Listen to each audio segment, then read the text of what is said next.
सभी को नमस्कार। करियर फर्स्ट चैनल पर आप सबका स्वागत है। डिक्टेशन लिखने के लिए तैयार रहें। हार्ड मैटर है, ध्यानपूर्वक लिखेंगे। Ready start. सर्वोच्च न्यायालय ने संविधान की 9वीं अनुसूची को निष्प्रभावी करते हुए नागरिकों के मौलिक अधिकारों को संविधान के बुनियादी ढांचे की परिभाषा में शामिल कर दिया है।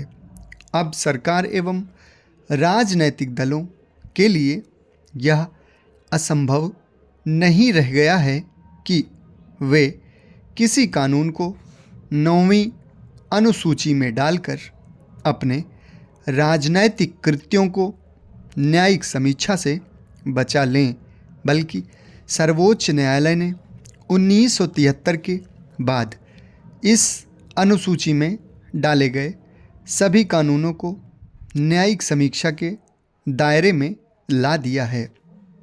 सर्वोच्च न्यायालय ने 1973 में बहुचर्चित केशवानंद भारती बनाम केरल सरकार के मामले में संविधान के बुनियादी ढांचे की व्यवस्था दी थी।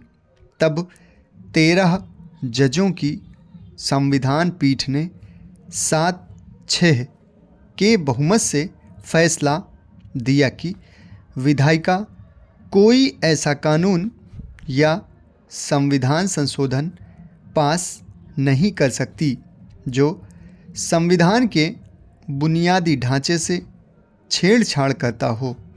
संविधान का बुनियादी ढांचा क्या है? तब इस पर जजों में मतभेद रहे।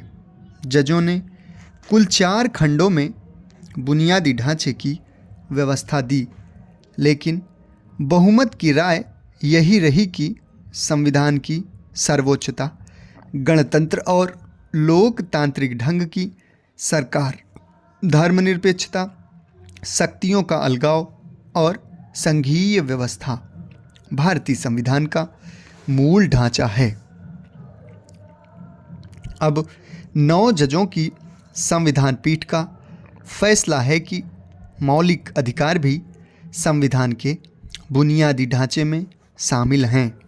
न्यायमूर्ति योगेश कुमार सभरवाल की अध्यक्षता वाली इस पीठ ने कहा कि बुनियादी ढांचे के सिद्धांत में यह बात शामिल है कि संविधान के कुछ हिस्से या पहलू जिनमें अनुच्छेद 15, अनुच्छेद 14 के साथ अनुच्छेद 21 की इजाज़त दी गई तो संविधान का स्वरूप ही बदल जाएगा।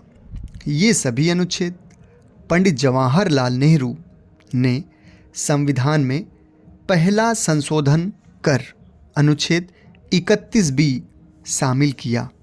इसके द्वारा 9वीं अनुसूची की व्यवस्था की गई, जिसमें डाले गए कानूनों की न्यायिक समीक्षा नहीं होने का प्रावधान रखा गया। पंडित नेहरू ने तब आगाह किया था कि 9वीं अनुसूची का विस्तार नहीं किया जाए, परंतु 9वीं अनुसूची का इसके बाद के दशकों में सत्ताधारी दलों द्वारा लगातार राजनैतिक लाभ के लिए प्रयोग किया जाता रहा। इस 9वीं अनुसूची में 1973 तक केवल 13 कानून थे, किंतु बाद की सरकारों ने अपने राजनैतिक हितों के लिए इसका दुरुपयोग किया और आज इसके अंतर्गत करीब 284 कानून हैं। इन संरक्षित कानूनों का जनहित से कितना मतलब है, यह तो अभी विश्लेषण का विषय है। वैसे इसकी शुरुआत भूमि सुधार के उस प्रयास से हुई थी जिसके द्वारा बड़े बड़े भूमिपतियों, जमींदारों के हितों पर, जिन्हें वे अपना अधिकार भी बता सकते थे, चोट हुई। तब संपत्ति का अधिकार भी मौलिक अधिकारों में शामिल था। इसलिए न्यायालय संविधान की इस रूप में व्याख्या कर सकता था। समाप्त। धन्यवाद।